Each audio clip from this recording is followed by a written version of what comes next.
2 Corintios, capítulo 12, versículo 9, que dice así: y me ha dicho, bástate mi gracia, porque mi poder se perfecciona en la debilidad. Por tanto, de buena gana me gloriaré más bien en mis debilidades, para que repose sobre mí el poder de Cristo. ¿Qué le parece si oramos? Incline su rostro, oramos. Señor, te damos gracias, Dios amado, en esa noche una vez más, porque tenemos la oportunidad de poder acercarnos a tu presencia, venir a ese lugar, adorarte y exaltarte. Señor, ahora nos disponemos a abrir nuestros corazones, a abrir nuestras mentes, Señor, para que tu Espíritu Santo pueda llenarnos, pueda llenar nuestras vidas, llenar nuestros corazones, y de esta manera, Dios, podamos adquirir el conocimiento de tu palabra. Señor, despeja toda distracción, quita todo aquello que pueda distraernos en este tiempo tan valioso y tan maravilloso, y que podamos hoy, Dios, comprender lo bueno y agradable que es su palabra. En el nombre poderoso de Jesús, Señor, no permitas que regresemos de la misma manera como hemos venido. Restáuranos, edifícanos, purifícanos, Señor, a través del poder de tu palabra, en el nombre poderoso de Jesús. Quédate con nosotros y toma el control de este tiempo. En el nombre de Jesús oramos. Amén y amén. Puede tomar asiento, hermanos. Muy buenas noches.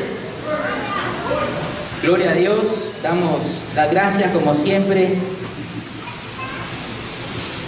por la oportunidad que me da de poder compartir con cada uno de ustedes la palabra de Dios. Y en esta ocasión me siento, como siempre, honrado haciéndolo. Y vamos a continuar en esa noche, meditando, analizando la carta del apóstol Pablo a los Filipenses. Esta es ya la última prédica en este tema, con esta carta.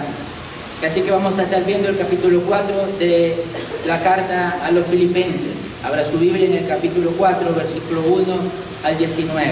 Vamos a ver algunos aspectos importantes. Como siempre digo, no podemos abordar todo el capítulo por cuestión de tiempo, pero vamos a tratar de hacer algunas cuestiones importantes o analizar algunos asuntos importantes de este capítulo.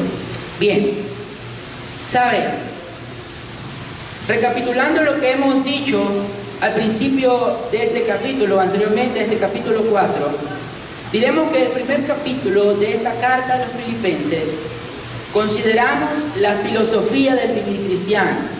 En el capítulo 2 vimos las normas del vivir cristiano. Y la semana pasada, en el capítulo 3, leímos acerca del premio para el vivir cristiano.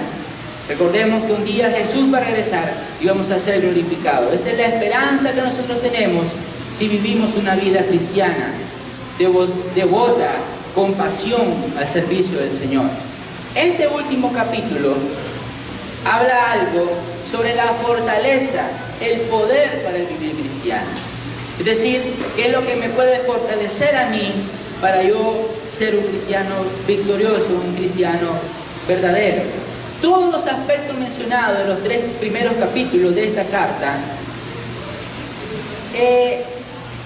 perderían su significado y resultarían inútiles a menos que haya poder para poner en práctica todas estas cosas que hemos hablado.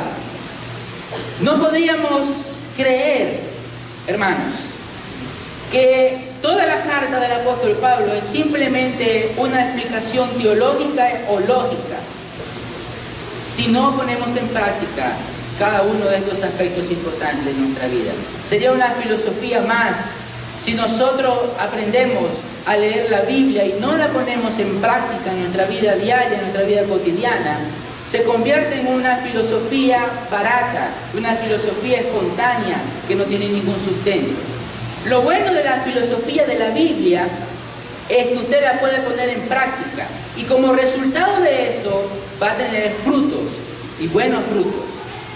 Si no es así, estimados hermanos, no estamos haciendo absolutamente nada. Es decir, yo no, voy a poner un ejemplo, yo no puedo sacar una licencia de conducir y no tengo un vehículo, no manejo para nada. Conozco mucha gente así, tiene licencia, pero le da miedo andar conduciendo un vehículo. Nunca ha manejado un vehículo. No tiene sentido eso. Usted no puede leer la Biblia, no puede aprenderse versículos bíblicos si no los pone en práctica. Es necesario ponerlos en la práctica. Y es interesante cuando usted estudia la carta del apóstol Pablo a los filipenses, porque es prácticamente eso lo que orienta a Pablo. Pablo empieza a enseñar la filosofía del vivir cristiano, cómo podemos adquirir fortaleza, pero el último capítulo empieza a demostrar a los filipenses cómo pueden poner en práctica todos los aspectos importantes que él ha enseñado en los primeros 3. Así es la Biblia. La Biblia tenemos que ponerla en práctica. Bien, a ver, para entrar un poquito en contexto, en primer lugar, el versículo 1 al 4, encontraremos que la alegría es una fuente de poder. Pablo no deja de hablar en toda la carta de la alegría. ¿Se puede tener alegría en medio de las dificultades? Sí. ¿Se puede tener alegría en medio de las enfermedades? Sí. Pablo lo demuestra. Lea la Biblia y usted se va a dar cuenta que eso es real. En el versículo del 5 al 7 veremos que la oración es el secreto del poder. Para que usted pueda tener poder de tener alegría en su vida, tiene que aprender a orar. Si usted no ora, ¿cómo va a ser feliz en medio de las dificultades? Uno no ora únicamente para que desaparezcan las dificultades. Uno ora para que en medio de las dificultades podamos tener paz y alegría. Y en el versículo 8 y 9 veremos que la contemplación de Cristo es el santuario de ese poder. Y en cuarto lugar, en los versículos del 10 al 23, vamos a encontrar que estar unido a Cristo constituye la satisfacción del poder para el cristiano. Si yo no estoy cerca de Jesús, no puedo tener poder. Si yo quiero tener poder espiritual, tengo que estar cerca de Jesús. Tenemos que contemplar el rostro de nuestro Señor. Tenemos que contemplar la presencia de nuestro Señor. La pregunta entonces, estimados hermanos, ¿qué tan cerca estamos nosotros del Señor? ¿Tenemos una cercanía real o una cercanía ficticia? ¿Tenemos una cercanía que realmente nos lleva a conocer y descubrir al Señor, o simplemente es una teoría? Entonces, para aquellos, por ejemplo, que van a las células, al estudio bíblico, y cuando regresa a su casa no recuerda absolutamente nada de lo que se habló en el estudio. ¿Sabe por qué ocurre eso? Porque usted no está muy cerca del Señor. Y no es una cuestión cognitiva, no es una cuestión de conocimiento, de capacidad de aprendizaje, creo yo. Es una condición de disposición para aprender y estudiar la Biblia. Porque es aburrido leer la Biblia. Hay muchos que vienen a dormir a la hora del sermón, por ejemplo. Pero todo el mundo va a estar despierto hoy a las 11 de la noche cuando esté peleando Mayweather con este hombre, no se me olvida el nombre ahorita, McGregor. Eso sí nos llama mucho la atención. Y a veces las peleas son hasta las 12 de la noche, usted va a escuchar gritos y la gente tira bomba. Pero dedicar 20, 40 minutos a leer la Biblia, eso nos aburre. ¿Verdad que sí? Eso sucede. Ahora, bien, el verso dice algo así: vernos allá con santos amados, eso será la gloria. Vernos acá con santos conocidos es otra historia. Encontré esta frase: vernos allá con santos amados, o sea, en el cielo, eso es estar en la gloria. Pero estar aquí con gente conocida es otra historia. Porque es difícil. A diario luchamos y peleamos. Tenemos necesidades, nos encontramos con gente que nos saca del quicio, nos encontramos con gente que nos ofende, que nos atropella, que no nos cae muy bien, que hay algo que no sucede muy real en nuestra vida. Hay algo, todos los días luchamos con debilidades, pero hay que entender, estimados hermanos, que hay que aprender a luchar con esas dificultades. Pablo ha escrito su carta a los filipenses para agradecer la ofrenda que han enviado y decirle que Epafrodito ya estaba sano y lo estaba enviando nuevamente hacia ellos porque él ya era un hombre sano. Sin embargo, Pablo encuentra un tema para hablar con los filipenses más, además de agradecerle por la ofrenda que habían dado. Fíjense bien, el problema en Filipo es diferente a lo de las otras iglesias del Nuevo Testamento. No necesitan tanto una exposición detallada del significado del Evangelio como la carta a los romanos, por ejemplo. O como tampoco están inquietos por desórdenes en la congregación como la iglesia en Corintios. No han abandonado el Evangelio para seguir a maestros judaizantes como los Gálatas. No están prestando atención a filosofías gnósticas como los colosenses. No están tristes por la muerte de sus familiares en el Señor como los tesalonicenses, ni tampoco es una guía para los líderes cristianos como Timoteo y Tito, como tampoco es cuestión de pedir un favor concreto como la carta a Filemón. El problema de la iglesia de Filipo, ¿sabe cuál era? Los desacuerdos, las tensiones. Necesitaban recuperar el mismo espíritu que lo había unido en los primeros días de la predicación del Evangelio en su ciudad. Ese era el problema que había en la iglesia de Filipo. Estaban teniendo discusiones, había algo que los estaba dividiendo, que los estaba separando. No era un problema sexual, no era un problema de conducta, no era un problema de conocimiento bíblico. El problema que había en la iglesia de Filipo era la división, era un desacuerdo. Y más adelante vamos a ver, como muchas veces nos encontramos. Me acuerdo una vez escuché una plática. Eso suele suceder en nuestra vida cotidiana. Hay muchos desacuerdos, hay muchas diferencias. Nosotros somos seres humanos. La Declaración de los Derechos Humanos dice en su primer inciso que todos los seres humanos somos iguales. En mi opinión debería de cambiarse eso. Porque ¿sabe una cosa? No hay otro ser humano en todo el mundo, en los millones y millones, que tenga una huella digital como la que tengo aquí, ni como la que usted tiene. Usted es único. Y no hay otro ser que sea igualito a usted. No somos iguales. Por tanto, vamos a tener diferencias, vamos a tener algún tipo de dificultad. En una ocasión se encontraron dos amigos y empezaron a platicar y dice, oye, ¿cómo te ha ido? Ay, pues muy bien, yo, pues tranquilo, pero tengo un problemita. Viera que mi bisabuelo ya no lo aguanto, tiene una manilla, él se come las uñas. Ya no sé qué hacer. Yo tenía ese problema con mi bisabuelo. De verdad, ¿y por qué decir tenía? ¿Lo lograste solucionar? Y le dice el amigo, sí, fíjate que sí, le hice algo que rapidito se terminó el problema. ¿Y qué hiciste? Le dice, ¿qué? ¿Le amarraste las manos? ¿Qué? No, le dice, sencillo, le escondí los dientes. Déjeme decirle, cuando hay diferencia en nuestra vida, nos encontramos con personas que piensan de una forma diferente.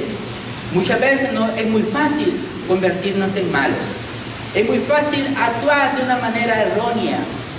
Es muy fácil comprender que la vida, el mundo en el que vivimos, que es tan perverso, es tan malo. Nosotros tenemos que luchar para aprender a controlarnos. Por ejemplo, usted va manejando y un tipo se le mete y por encima que se le mete adelante le empieza a gritar y a decir un poco de cosas indebidas. Es muy difícil quedarse callado ante eso. Dan ganas de gritar, de bajarse y decirle y ponerle las manos en el nombre de Jesús. Pero hay que aguantarse. Yo le conté una vez, yo pasé una vergüenza, yo lo mencioné la vez pasada, en Masaya, cuando estaba pastoreando en la iglesia, andaba yo ya apurado, tocaba hacer el culto, andaba buscando lo de la Santa Cena y se me atraviesa una camioneta, yo caminaba en una motito, y le digo, oye, bruto. Y me dice el muchacho que va conmigo atrás, ay pastor, ese es el pastor de la iglesia de Osana. ¡Qué vergüenza! Porque yo le había gritado y había ofendido. Tuve que ir a pedir disculpas después.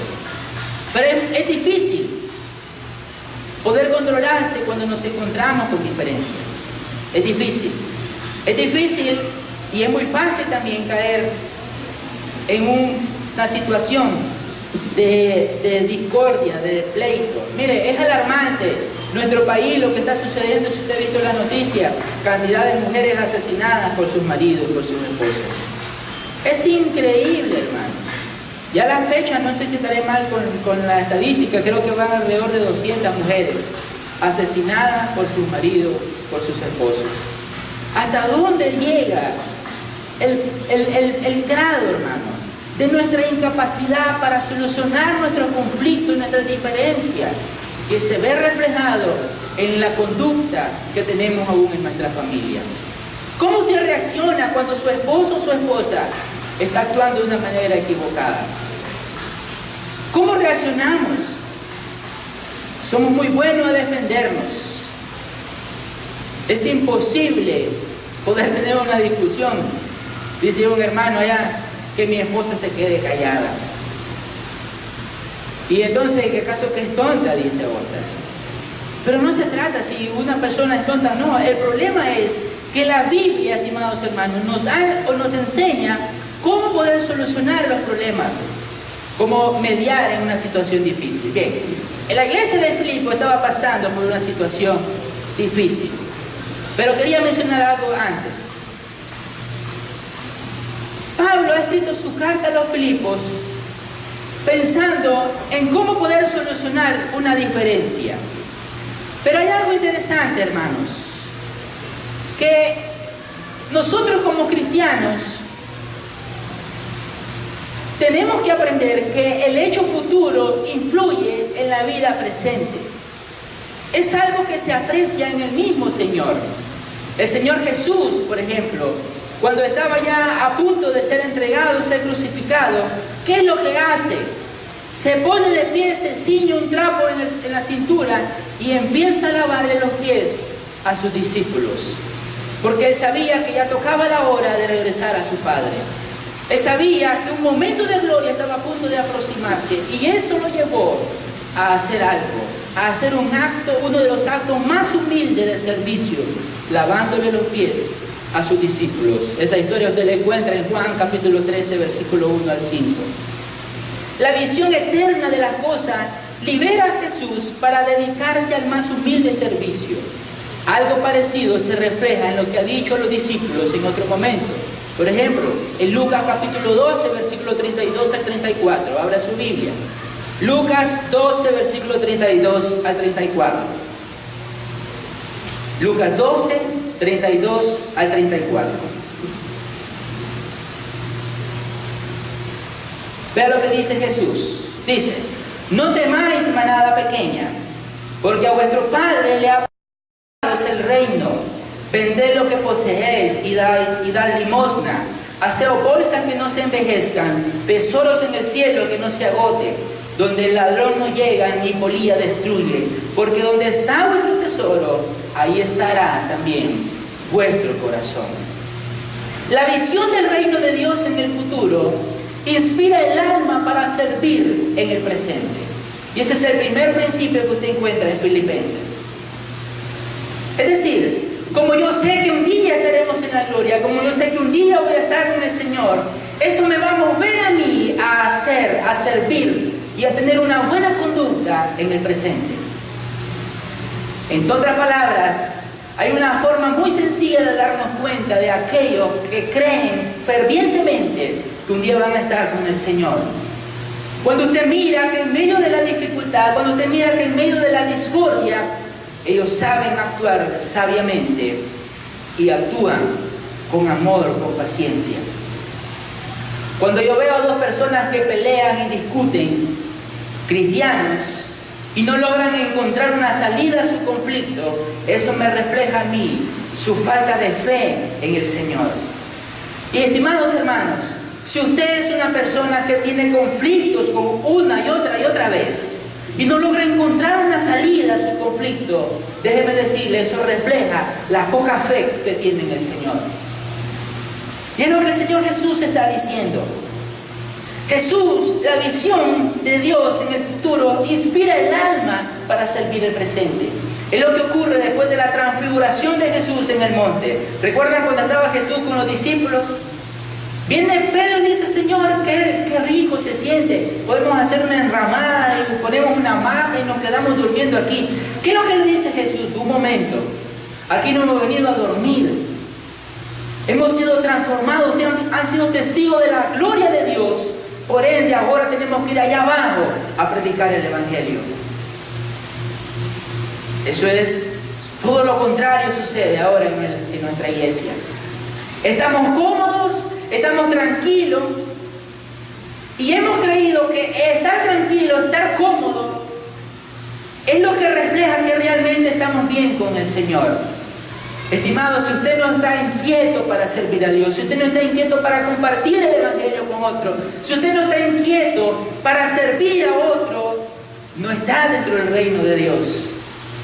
Porque el Señor nos ha llamado a servir. Y ese es el primer principio. La gloria futura nos lleva entonces, hermanos, a que actuemos en el presente. Si usted cree que un día el Señor lo glorificará juntamente con Él, entonces tiene que empezar a moverse, a trabajar, a involucrarse en la obra, a servir a Dios, a tener una conducta que realmente refleje que usted es cristiano, perdonando, amando. Pero si es lo contrario, hermanos, estamos en un camino equivocado. Y es lo que Pablo dice. Miren, Pablo pone un tema parecido a los corintios. Después de anunciar la transformación que será la suerte de la última generación de creyentes, un paso a la gloria en un abrir y cerrar de ojos, el apóstol termina diciendo: así que, hermanos míos, versículo 1 del capítulo 4 de Filipenses, amados, estad firmes y constantes, creciendo en la obra de Dios siempre, sabiendo que vuestro trabajo en el Señor no es en vano. 1 Corintios 15, versículo 58.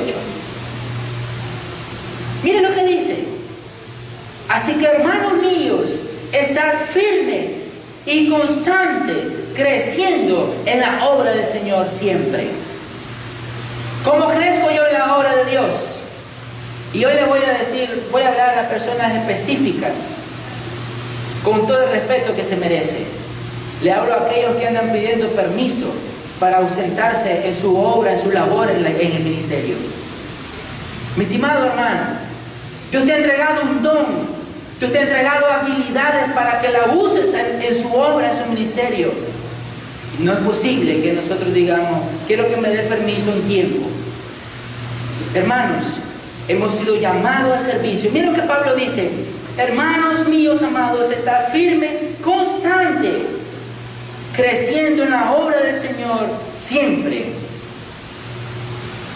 No dice que va a haber una pausa, no dice que de vez en cuando. Miren, en la iglesia evangélica de Masaya sucede algo bien curioso. Voy a ponerlo de ejemplo. La iglesia se vacía entre el mes de septiembre y diciembre. Cuando yo llegué a pastorear la iglesia en Masaya, me tocó ver ese fenómeno. Y era cierto, real, hermano. La iglesia en septiembre y diciembre se nos bajaba. ¿Sabe por qué? Porque las fiestas patronales de Masaya son desde septiembre a diciembre. Y la gente decía: no podemos dejar nuestra tradición. Después llegaban a pedir perdón en enero. Es increíble. No, dice Pablo, seamos constantes, creciendo en la obra de Dios. Yo le pregunto entonces, en esa noche, hoy, 26 de agosto del 2017, ¿usted está siendo constante en el servicio de la obra de Dios? ¿O ha hecho una pausa? No importa la circunstancia, esa pausa es indebida, es incorrecta. Dios te ha dado un talento, Dios te ha dado un don. Úselo para el servicio y la obra de Dios, no para estar sentado. La primera cosa que vemos en Filipenses 1, capítulo 4, versículo 1 al 5. La vida sigue. En medio de las dificultades hay que seguir tratando con personas reales. Por ese motivo, Pablo termina la carta resumiendo 4 prioridades que han de dar forma a la convivencia entre los hermanos, teniendo en cuenta la gloria que les espera en la manifestación futura de Jesucristo. Y la primera cosa es buscar la paz. Fíjense bien, Filipenses 4 del 1 al 5, leemos: así que, hermanos míos, amados y deseados, gozo y corona mía, estad así firmes en el Señor, amados. Vamos a hacer una pausa ahí. Fíjense bien los adjetivos calificativos con los que Pablo se menciona, o se refiere, perdón, a la iglesia de Filipo. Número 1 dice: hermanos míos, amados, deseados, gozo y corona mía, está firme en el Señor, amados. Pablo no escatima palabras para demostrar el aprecio que tiene hacia los filipenses. Pablo resalta ese amor, esa alta estima que tiene hacia los filipenses. Eso es algo real en nuestra vida, o tiene que ser algo real en nuestra vida diaria cuando venimos a la iglesia.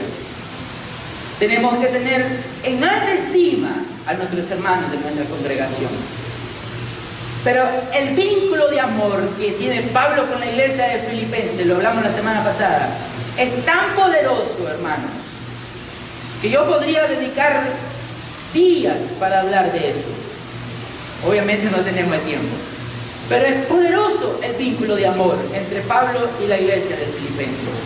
Pregunto en esa noche, ¿es ese mismo vínculo que nos rige en nuestra iglesia, en nuestra congregación? ¿Es ese mismo vínculo que yo tengo en mi corazón? Medítelo ahí donde usted está. Ahora, seguimos leyendo. Ruego a Evodia y a Síntique que sean de un mismo sentir en el Señor. Asimismo te ruego también a ti, compañero fiel, que ayudes a estas que combatieron juntamente conmigo en el Evangelio, con Clemente también y los demás colaboradores míos, cuyos nombres están en el libro de la vida. Regocijaos en el Señor siempre, otra vez digo, regocijaos. Vuestra gentileza sea conocida de todos los hombres. El Señor está cerca. El apóstol vuelve a un tema que ha repetido muchas veces: mantiene firme en el Señor y gozarse en el Señor. Pero aquí hay algo interesante, hermanos. Pablo está recomendando que dos mujeres que tienen desacuerdo busquen la manera de encontrar una solución a su discordia. Busquen la forma en la que ellos puedan quitar esa dificultad que está impidiendo su relación interpersonal, social.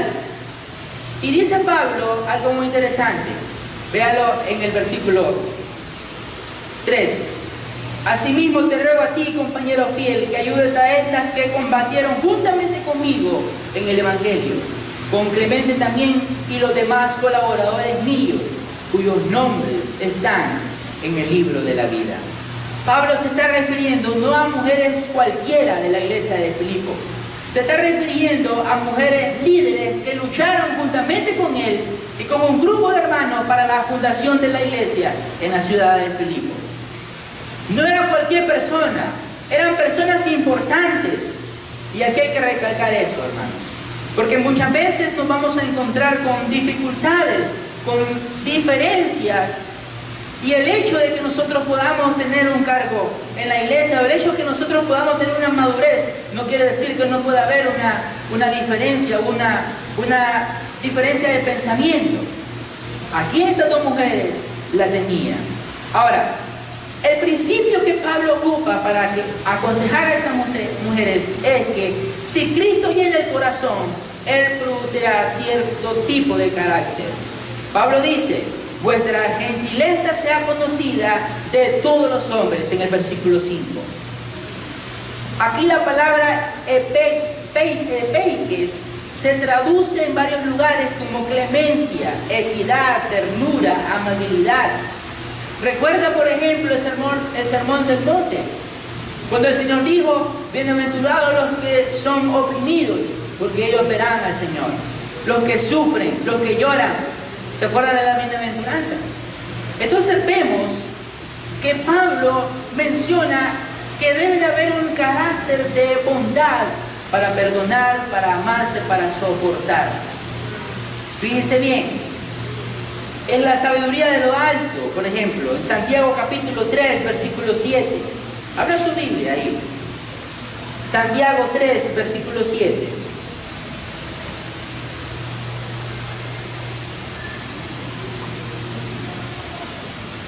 Santiago 3, versículo 7.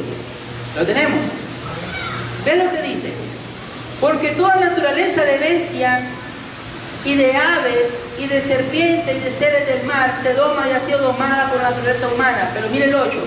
Pero ningún hombre puede domar la lengua, que es un mal que no puede ser refrenado, llena de veneno mortal. Con ella bendecimos al Dios y Padre, y con ella maldecimos a los hombres que están hechos a los semejantes de Dios. Y dice el 10: de una misma boca procede bendición y maldición. Hermanos míos, esto no debe ser así. Debe de ser una conciencia primeramente pura, después pacífica, amable, benigna, llena de misericordia y de buenos frutos.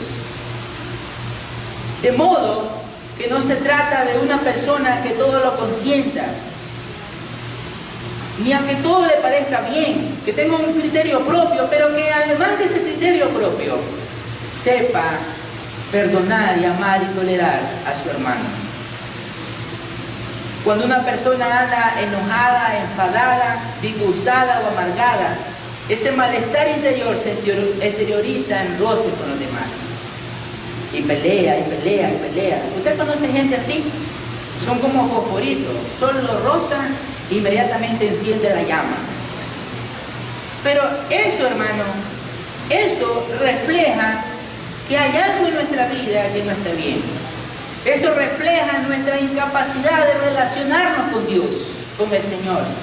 Cuando usted encuentra a una persona que pelea y pelea y pelea, se da cuenta que esa persona no tiene una relación con Dios. Porque si yo realmente tengo una relación con Dios, tengo que aprender a amar y a perdonar. Tengo que aprender a controlar mi carácter. No puede ser posible.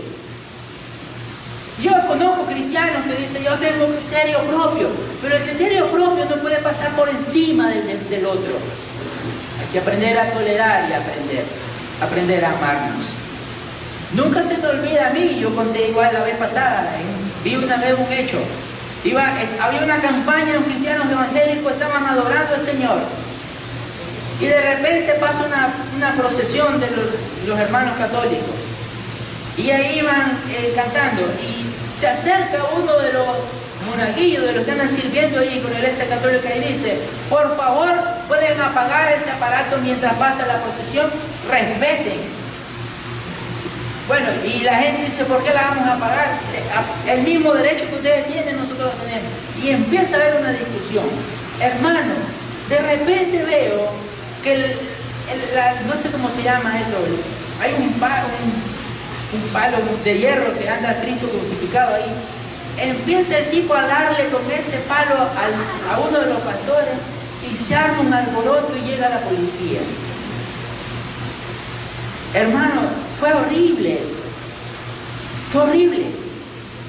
Yo le voy a decir, si a mí viene un católico y dice: hermano, bájenle un poquito de volumen a su equipo porque queremos que respeten, déjeme decirle, yo tengo que bajarle.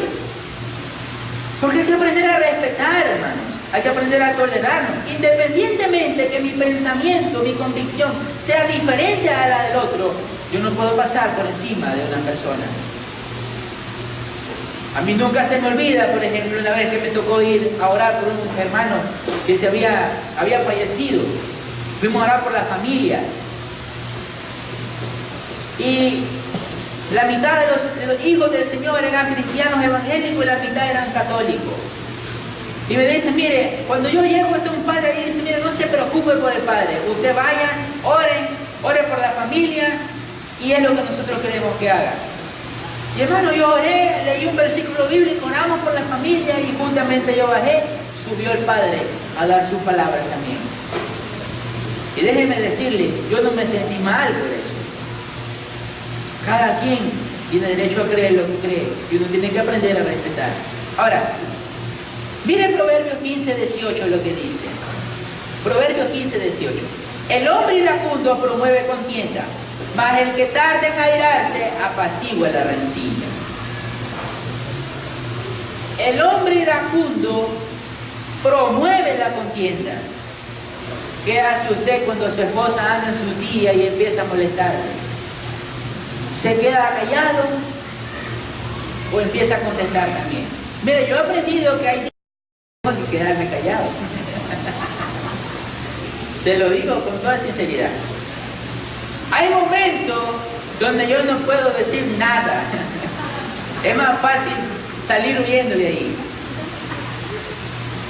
Y a mí me sorprende a veces cuando ustedes se encuentran con parejas que discuten y pelean y discuten, y el uno dice una cosa, el otro dice otra cosa. Es triste. Dice: el hombre iracundo promueve contienda, mas el que tarda en airarse apacigua la rencilla. Mire, yo soy una persona, soy muy poco para enojarme, pero cuando me enojo, como todo ser humano me enojo, ¿verdad? Pero soy muy poco para enojarme. Y yo le voy a decir, En mi opinión, la violencia que estamos viviendo hoy en nuestra sociedad, hombres matando a una mujer, a su esposa, por una u otra razón, nosotros mismos la generamos en nuestra sociedad desde que somos chiquitos. A mí me sorprende ver la idea tan errónea que existe en nuestra sociedad. Por ejemplo, que castigar con un cinturón, con una vara a un niño hasta resaltarle la piel es correcto. Pensar eso para mí me hace ser no cristiano. Y mi esposa dice, vos conmigo, la niña sube un blandén, que mira, y hace lo que vos quieres con vos. Yo digo, pero es que, no, ¿cómo voy a reaccionar violento con un ser que tiene amor? Ahora, si hay que corregir, no estoy diciendo que no tenemos que corregir a nuestros hijos. El punto es, hermano, hay muchos padres que tienen ira cuando castigan a sus hijos. Y golpean, y golpean, y golpean. Estaba viendo una foto, hace poquito salió en la noticia, un niño que había sido reventado con un alambre de luz, hermano. De una forma tan salvaje, tan cobarde. A mí me da coraje cuando yo veo cosas así. Y déjeme decirle, si usted es un cristiano verdadero, no puede tener ira cuando usted castiga a sus hijos.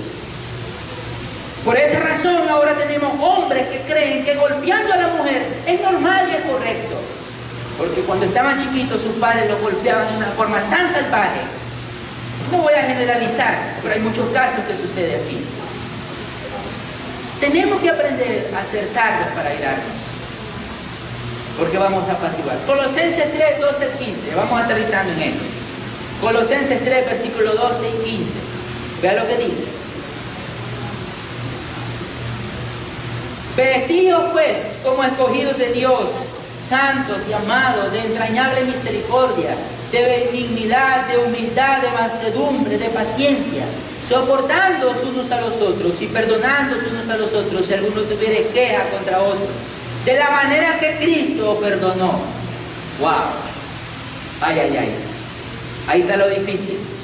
Perdonar como Cristo perdonó, estimados hermanos. Y tenemos que ser sinceros en este punto. Nosotros perdonamos como Cristo perdonó. No seamos hipócritas. Perdono pero no olvido, dicen algunas hermanas. Si usted perdonó, tiene que olvidar, hermano. Si usted perdonó, olvídelo. Dice Pablo, perdonándose unos a los otros si alguno tuviera queja contra otro, de la manera que Cristo perdonó, así también hacedlo vosotros. Y sobre todas estas cosas, vestidos de amor, que es el vínculo perfecto, y la paz de Dios gobierne en vuestros corazones, que asimismo fuiste llamados en un solo cuerpo, y sed agradecidos. La paz entre personas, hermanos, empieza con la paz en el corazón, que a su vez depende de varias cosas. Si yo quiero tener paz con mi hermano de la iglesia, si yo quiero tener paz con mi esposa, primero tengo que tener paz con Dios. Y ahí está lo difícil. Si yo quiero aprender a tener paz, a buscar la paz con los demás, primero tengo que estar en paz con Dios. Y estar en paz con Dios es ya habiéndole pedido perdón por nuestros pecados, estando a cuenta con Dios, buscando su presencia, orando, teniendo intimidad con Él. Eso es estar en paz con Dios. Pero muchas veces queremos tener paz con los demás, pero no tenemos paz con nosotros mismos. Como dice Santiago 34:14, busca la paz y síguela. Siempre hay que resolver situaciones concretas con personas específicas. Pablo se dirige primero a dos mujeres, Evodia y Síntique, rogando que se reconcilien, y luego pide que un hombre, que es un misterio, no se sabe a quién se refiere cuando dice siervo fiel, y pide que le ayude a ellos. A veces un tercero es importante para resolver un conflicto. La tercera cosa, y aquí ya voy terminando, la tercera cosa la encontramos en el versículo 6 y 7 de Filipenses 4. Mire, le voy a decir, en toda la Biblia no hay otro pasaje bíblico que a mí me encante más que Filipenses 4, versículos 6 y 7. He leído tantas veces estos dos versículos que me los sé de memoria. Y no soy muy bueno memorizando versículos. Pero este versículo me encanta. Lo he leído, lo he leído. Y no hay otro versículo en la Biblia que a mí me encante más que estos dos versículos, 6 y 7. Y le voy a demostrar por qué. Vean, 6. Por nada estéis afanosos, sino sean conocidas vuestras peticiones delante de Dios en toda oración y ruego, con acción de gracia. Y la paz de Dios, que sobrepasa todo entendimiento, guardará vuestros corazones y vuestros pensamientos en Cristo Jesús. Se podrían decir muchas cosas, hermanos, sobre la oración. Orar a Dios es la respuesta normal de un corazón regenerado. Si la persona del mundo dice, ¿de qué nos aprovechará que oremos a Él? Por ejemplo, en Job 21:15, el Hijo de Dios se deleita en su Señor y quiere invocarle en todo tiempo. Jesucristo abre la puerta de acceso a un Padre que conoce las necesidades de los suyos y se complace con lo que piden cosas. Mateo 7:11. Mateo 7:8 dice que Dios conoce tu necesidad desde antes que usted se lo pida. Dios sabe de que usted tiene necesidad. Y Pablo aquí dice, si hay una forma en la que estas personas en Filipo pueden resolver su problema, es orando. Dice, por nada estáis afanosos. Pablo se está refiriendo al afán, a la fatiga que puede ocasionar una diferencia entre dos personas. A mí no me puede afectar. No me puede disminuir mi vida espiritual lo que una persona piense o diga de mí. Eso es lo que Pablo está diciendo. No se preocupen por lo que el otro dice. Más bien, vengan a la presencia de Dios y sean conocidas vuestras peticiones delante de Dios. Pero Pablo lo dice ¿cómo? Dice, en toda oración y ruego. Y dice una cosa importante, con acción de gracia. Con acción de gracia. Denle gracias a Dios por las cosas que están sucediendo. Mire, yo le mencionaba hace unos meses atrás, tuvimos la oportunidad de visitar a un hermano en el hospital. Le iban a hacer una cirugía mayor en su corazón.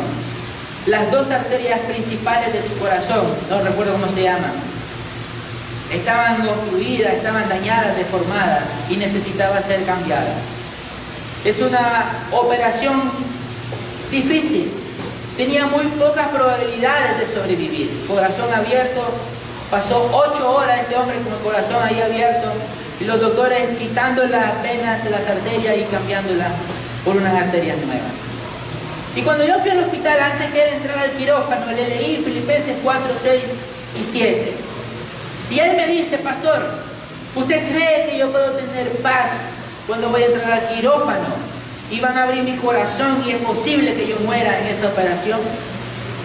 Y yo le dije, sí es posible. Es posible si usted hace lo que Pablo está mencionando en el versículo 6.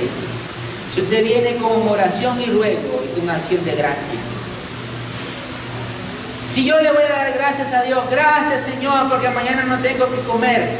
No suena ridículo, ¿verdad que sí? ¿Cómo es eso? ¿Cómo le voy a dar gracias a Dios y mañana no voy a tener que comer? Pero es que yo sé que aunque no tenga que comer mañana, el Señor va a suplir mi necesidad. Pero es que yo sé que aunque van a meterme a un quirófano, van a abrir mi corazón y es posible que muera ahí, yo sé que Dios me va a ayudar y me va a sacar de esa situación difícil. Y entonces viene el versículo 7 y dice, y la paz de Dios, que sobrepasa todo entendimiento, guardará vuestros corazones y vuestros pensamientos en Cristo Jesús. La paz que viene de Dios es una paz que nosotros los seres humanos no comprendemos. La paz que viene de Dios, estimados hermanos, es una paz que es difícil de comprender. ¿Cómo es posible tener paz cuando tu matrimonio está destruido? ¿Cómo es posible tener paz cuando tu hijo está en la rebeldía, en la drogadicción, perdido en el mundo? ¿Cómo es posible tener paz cuando tienes problemas económicos y hay dificultades en el hogar porque hay problemas económicos? ¿Cómo es posible tener paz Cuando en tu corazón hay una raíz de amargura, porque alguien te ha ofendido, te ha lastimado, ¿cómo es posible tener paz? Pero es que la paz de Dios no la podemos comprender. La paz de Dios, hermanos, es difícil poder comprenderla. Pero cuando llega a nuestros corazones, nos llena. Miren lo que dice Pablo: guardará vuestros corazones y vuestros pensamientos en Cristo Jesús. Esa es la paz que muchas veces nosotros necesitamos. Queremos ser cristianos realmente comprometidos con Dios. Queremos ser cristianos que aprendan a solucionar sus conflictos con los demás, sus conflictos interpersonales con los demás. Empecemos a buscar esta paz de Dios. Esa es la paz que nosotros necesitamos. Voy invitando a los hermanos que vayan subiendo y vamos terminando. Pablo termina diciendo algo. Versículos 8 y 9. Con esto terminamos. Por lo demás, hermanos, todo lo que es verdadero, todo lo honesto, todo lo justo, todo lo puro, todo lo amable, todo lo que es de buen nombre, si hay alguna virtud alguna, si alguno digno de alabanza, en esto pensar. Lo que aprendiste y recibiste y oíste y vistes en mí, esto hacer. Y el Dios de paz estará con vosotros. Pablo se pone de ejemplo como un hombre de paz. Mire, si usted estudia la vida de Pablo, se va a dar cuenta que ese hombre, desde que comenzó su ministerio, se encontró con tropiezo.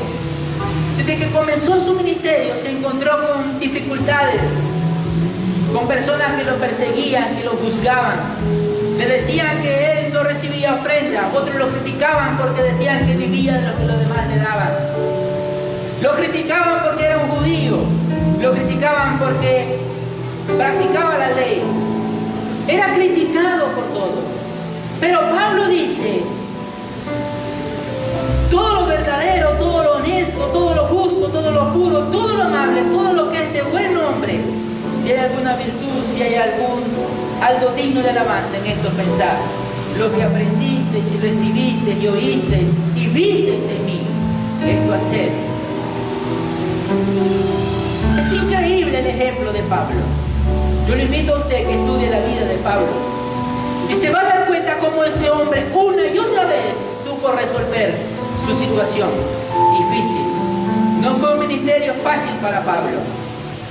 Una vez casi lo agarran y lo garrotean y lo apedrean allí en una ciudad, lo tuvieron que sacar escondido porque él era un perseguidor de la iglesia y los cristianos no comprendían que él había sido transformado por el Señor. Sin embargo, él nunca dejó de servir a Dios de una forma tan poderosa. Lo que estoy diciendo, hermano, yo no sé cuál es la situación por la que usted ha pasado, yo no sé cuál es la situación difícil por la que usted se ha enfrentado. Quizás alguien lo ofendió, quizás tiene problemas en su matrimonio, quizás tiene dificultades económicas, tiene enfermedades. No importa cuál sea la situación, no es excusa para no servir a Dios. No es excusa para levantar la mano y decirle: Señor, aquí está mi vida para servirte. Si hubiera sido por Pablo, si Pablo hubiera sido un hombre insensato, desde el primer momento que comenzó su ministerio hubiera desistido. Pero este hombre luchó y luchó y luchó, porque en su corazón había una determinación de servirle a Dios. Lo que aprendiste, lo que recibiste, lo que oíste, lo que viste en mí, en esto hacer. Y el Dios de paz estará con vosotros. ¿Cuántos quieren que el Dios de paz esté con ustedes? Amén. Queremos que ese Dios de paz esté conmigo. Queremos que ese Dios esté conmigo. Entonces empecemos a seguir el ejemplo de Pablo. Levántese de esa silla. Levántese de esa silla y sirva al Señor. Si usted tiene un conflicto con alguien, busque a esa persona, pídale perdón. Si alguien le ha ofendido, busque a esa persona y pídale perdón. Perdónele con el amor de Cristo. Pero no pueda seguir ocupando eso como razón para dejar de servir a Dios. Le estoy hablando a aquellos, una vez más le digo, que han pedido permiso y han dejado de servirle a Dios. Empiece a buscar a servir a Dios. Dios no te ha llamado para estar sentado en una silla. Dios no te ha llamado para ser una persona de desapercibida en la iglesia. Dios te ha llamado para ser un sirviente bondadoso en Dios. ¿Cuántas cosas Dios ha hecho por nuestra vida? ¿Cuántas cosas Dios ha hecho por tu vida? Usted y yo lo sabemos. Usted y Dios lo sabe. ¿Y qué está haciendo usted por el Señor? Póngase de pie, vamos a orar.